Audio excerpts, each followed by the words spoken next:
do interior, lá de Ivaiporã, minha cidade que eu nasci. Meus companheiros aqui em Curitiba, que depois que a gente veio para cá, a gente conseguiu fazer esse laço aí de companheirismo e de atuação muito bacana aí que, digamos, deu fôlego para a gente poder continuar, né, numa linha de militância e que com certeza ganhou muita qualidade. Nossos camaradas também de outros partidos que estão aqui, meus amigos, né, pessoas que têm afinidade conosco. O propósito mesmo dessa candidatura é levar causas, levar ideias, levar projetos.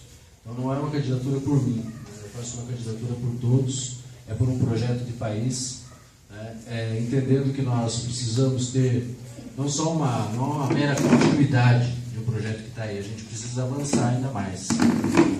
Então eu tenho aqui o pessoal que me antecedeu, que pôde dar noção assim, dessa riqueza de temas que a gente traz desde as lutas internacionais, né, na solidariedade que fazemos.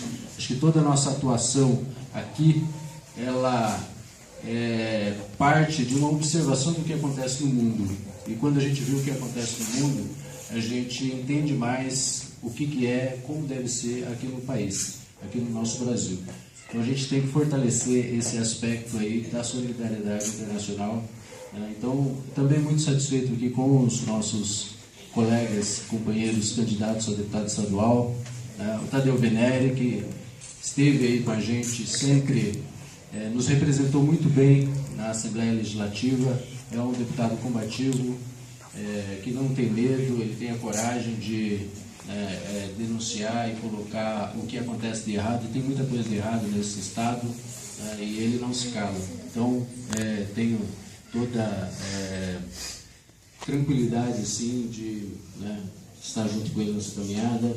A Nadir Maciel, a gente conhece a luta dela lá em Ivaiporã, que não é fácil, a gente conhece a briga feia que é, interiorzão a gente sabe que ainda colonialismo, é o poder econômico, é uma política de muito baixo nível que acontece, e a gente acompanhou, eu estive lá em Ivaiporã, uma parte da minha atuação foi lá, tá?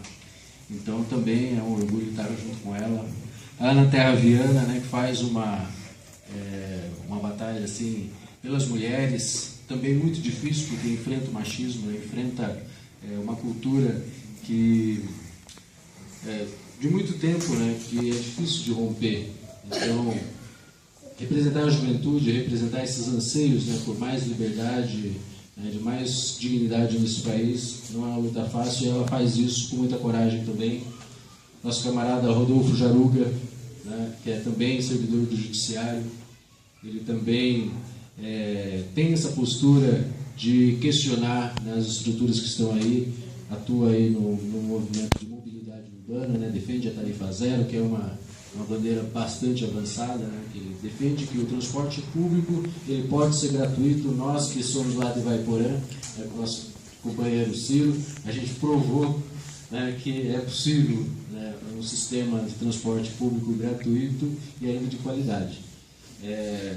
Enfim, a Zeni, que representa a candidata a deputada federal, a professora Marlene, da APP, e eu acho muito bom esse companheirismo mesmo. Acho que a gente tem que fazer isso, resgatar essa forma de fazer campanha em coletivo. Nós não somos adversários entre nós somos companheiros, nós temos um projeto em comum e estamos aí para um objetivo, para ajudar o país inteiro, então não há porquê assim haver disputa interna. E os demais, o Daniel, o Walid, o Salomão, engrandece bastante. Mário Cândido, que aqui no Sindijus, ele me dá um apoio muito grande, eu diria que é o meu padrinho aqui no Sindijus, camarada aí que deu a linha, e a gente tenta corresponder da melhor forma possível. Então, nós precisamos defender ideias, defender projetos, defender causas. As nossas causas, elas partem de uma visão de que nós precisamos enfrentar estruturas ainda que não permitem que nós avancemos ainda mais.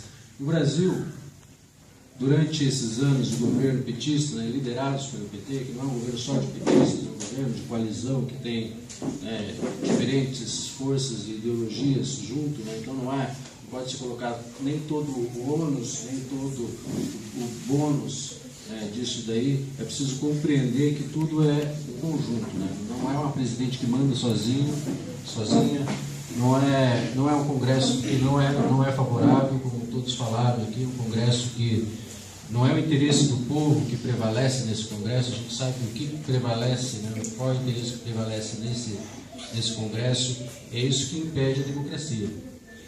E é por isso que a gente coloca a reforma política como, né, uma bandeira essencial, fundamental. Então a gente se propõe, né, vamos dizer, a estar na política, né, que eu acho errado assim, um pouco esse termo, né, todo mundo está na política, né, todo mundo exerce a política. A política não é só na época de eleição, a política é o tempo inteiro. Toda vez que você tem opinião, você se organiza, você defende alguma ideia, você está fazendo política.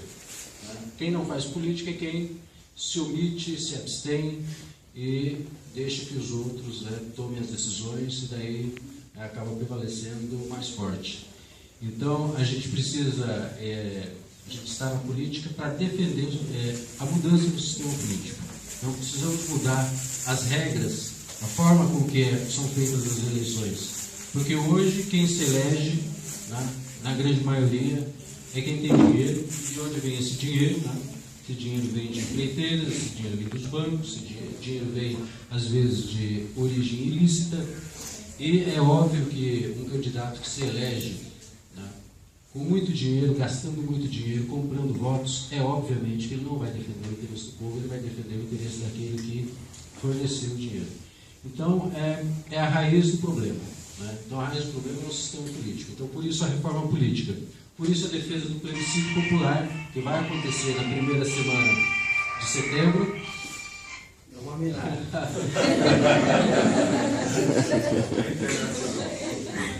E esse plebiscito, ele é para fazer um diálogo com a população, para explicar o que é esse sistema político. Explicar que a gente só tem condições de mudar esse sistema político não é com esse congresso que está aí. Esse congresso que está aí não tem condições de mudar. Porque como é que um congresso que obedece, né, ao poder financeiro, obedece, né, aos grandes magnatas, como é que ele vai ter liberdade para mudar um sistema que favoreça a população? Ele nunca vai fazer isso. É por isso que a gente pede uma constituinte exclusiva para isso. E os deputados, que esses representantes, para reformar o sistema político, eles sejam eleitos só para isso. Tá? Então, daí eles não têm um comprometimento posterior, e é uma reforma para reformar só o sistema político. Então, essa é uma delas.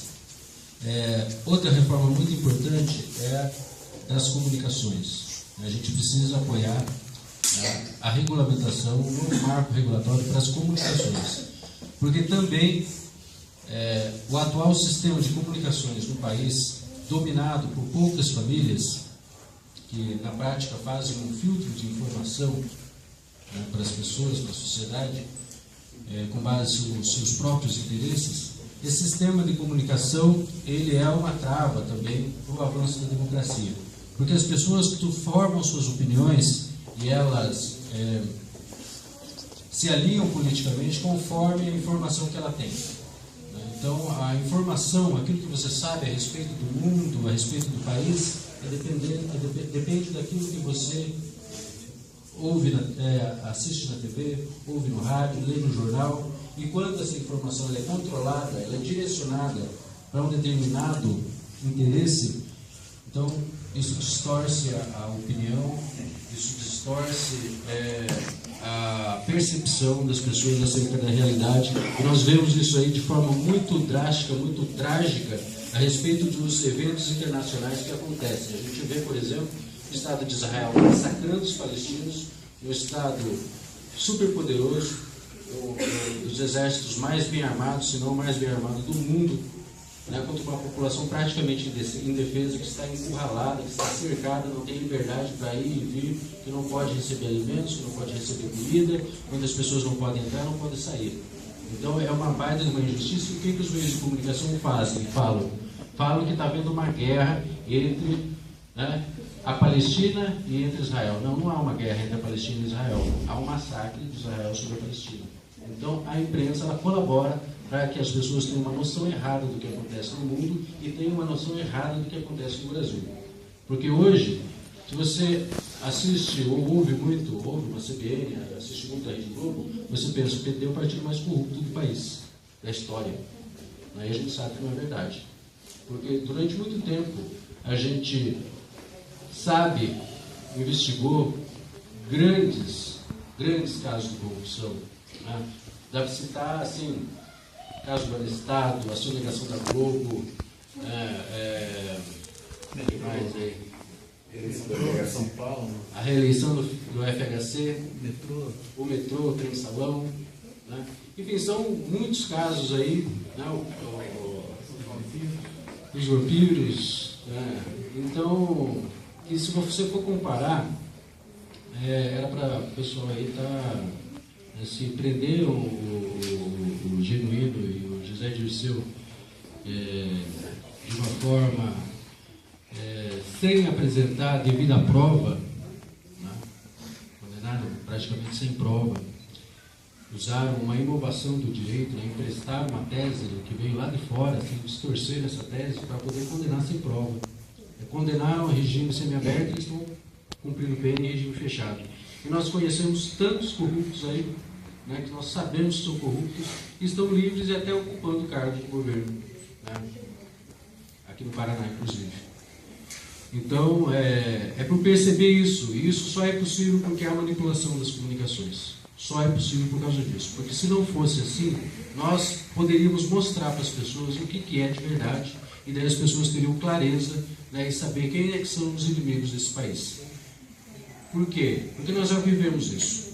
Né? Nós já vivemos um período aí que o Brasil estava endividado com o FMI, que o FMI vinha e dava as ordens para o país, que dizia que o Brasil tinha que privatizar tudo, vender tudo, e o Brasil tinha que cortar gastos, cortar salários, e de fato isso foi feito, foi congelado os salários de todo mundo durante muito tempo, o desemprego em alta, as empresas quebrando, os agricultores sem ajuda. Né? Isso para quê? Para atender a quem? O Brasil é um país pobre, um país que não consegue. Sempre foi esse discurso de que o Brasil não tem capacidade. Então é isso, são esses os nossos adversários de verdade. E é isso que a gente não pode deixar voltar. Porque se deixar voltar, né, as consequências vão ser muito ruins. Né? O Brasil melhorou muito nesses anos todos, em muitos aspectos. Né? Melhorou a distribuição de renda, uma coisa muito importante. Né? As pessoas tiveram melhorias dos seus salários, hoje tem mais empregos. Né? Com as pessoas, os mais pobres tendo renda, garantia de renda, né? Você fortalece toda uma cadeia econômica. Quando os agricultores eles têm subsídio, quando eles têm financiamento, quando eles podem construir uma casa quase a fundo perdido, isso significa que ele vai poder comprar mais lá na mercearia do bairro. O trabalhador compra mais ali no mercadinho do bairro, e esses pequenos comércios se desenvolvem mais, você não tem aquela quebradeira e a indústria desenvolve, e o país todo ele vive um momento de otimismo econômico. Nós temos um momento de otimismo econômico no país, e tudo por causa disso. Não adianta dizer que a política e o governo não têm influência sobre isso, tem muita influência, porque um governo bem direcionado, ele facilita essas coisas, e um governo mal intencionado, ele dificulta, e dificulta para quem? Para setores monopolistas, para as grandes empresas, para o capital financeiro especulativo. Então, nós temos aí, com toda certeza, na campanha nacional, com a presidenta Dilma, uma importância muito grande aí de poder evitar que o Brasil retroceda. Agora, a gente não pode simplesmente continuar do jeito que está. Não é simplesmente ter uma continuidade. A gente precisa avançar e fazer reformas, né, mudar estruturas que elas nos ameaçam e elas impedem que a gente possa se desenvolver ainda mais. Então, a reforma política é uma delas, a reforma de mídia é outra, a reforma do judiciário é uma coisa muito importante, porque a gente tem que fazer com que o judiciário seja mais democrático, porque o judiciário ainda é um sistema autocrático, ele toma decisão por si mesmo, ninguém controla, por mais que nós tenhamos aí a criação do Conselho Nacional de Justiça, que foi um certo avanço, mas ainda assim o Conselho Nacional de Justiça ele é dominado por magistrados, né? É quase um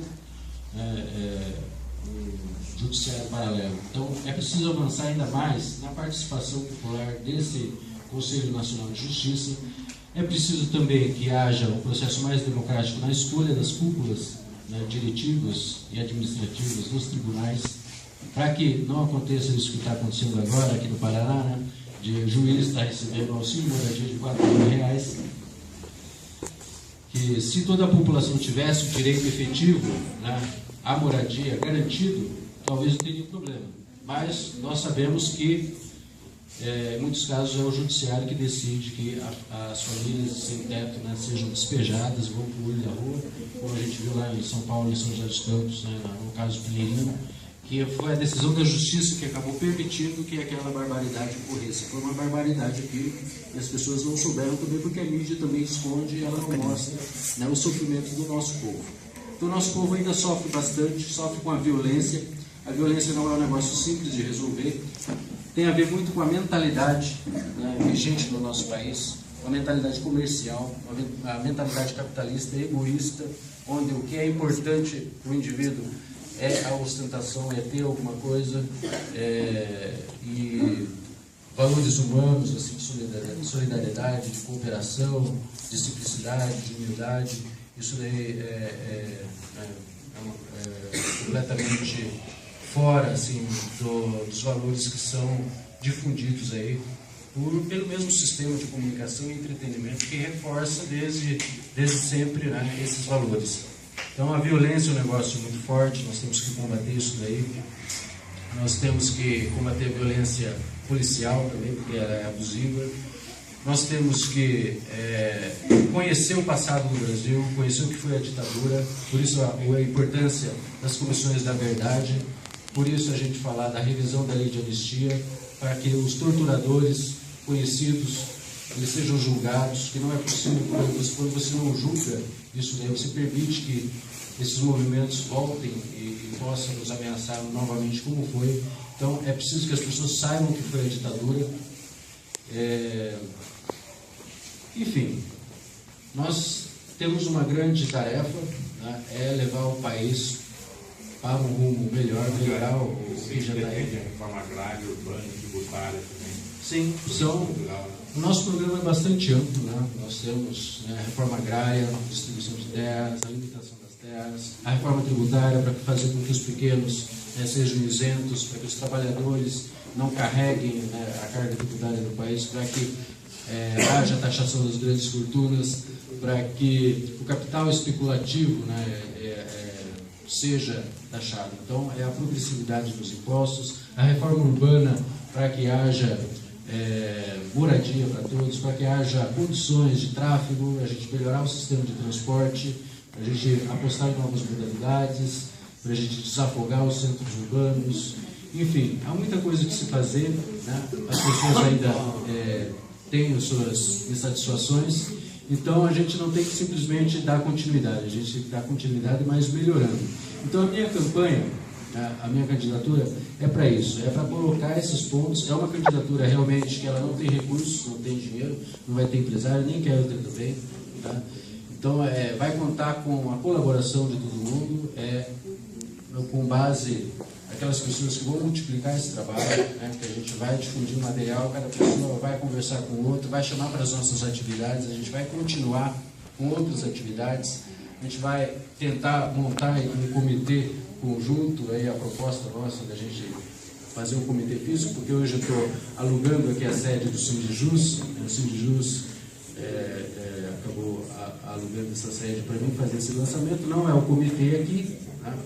E a gente pretende ainda, talvez, quem sabe, né, acho que possivelmente, quase com toda certeza, a gente vai achar um espaço lá no centro para a gente poder distribuir os materiais. Então, assim, concretamente, a nossa campanha, ela também vai fazer militância. E tem duas campanhas que a gente vai... Duas não, são mais que duas. Eu vou colocar 3 campanhas agora que eu ia dar atenção. Primeiro é o plebiscito popular da reforma política. Tem a cartilha aí atrás para explicar o que é isso. a função desse plebiscito é conversar com a população, é para o povo dizer: vocês querem reformar o sistema político? Sim, nós queremos reformar o sistema político através de uma constituinte exclusiva e soberana. Então é a melhor forma democrática você consultar o povo para saber como é. Se as pessoas foram, no ano passado, em junho, fazer grandes manifestações, como há muito tempo não se via nesse país, tá? e apresentavam um descontentamento com o sistema político, então como que a gente muda o sistema político? Para isso serve o plebiscito. Na Semana da Pátria, de 1º a 7 de setembro, né, nós já convidamos a todo mundo para participar de comitês, né, de organizar esse plebiscito nas escolas, nas universidades, nos locais de trabalho, enfim, em todos os lugares possíveis, para que as pessoas possam... É um plebiscito popular, ele não tem validade oficial, é apenas uma forma de você estimular ou de mostrar que a população quer mudar o sistema político. E a outra campanha é a democratização das comunicações. Democratização das comunicações para que as pessoas mais simples tenham também a oportunidade de se expressar, que a gente não tenha, né, meios, redes de TV, redes de rádio, que estejam comprometidas com um determinado objetivo, e esse objetivo muitas vezes é um objetivo genocida. Então nós precisamos ter a possibilidade de que haja pluralidade, de que não haja um discurso único, porque a gente tem, né, sobre alguns fatos, um discurso único. Não se ouve o outro lado de uma forma descarada. Né? É só um lado.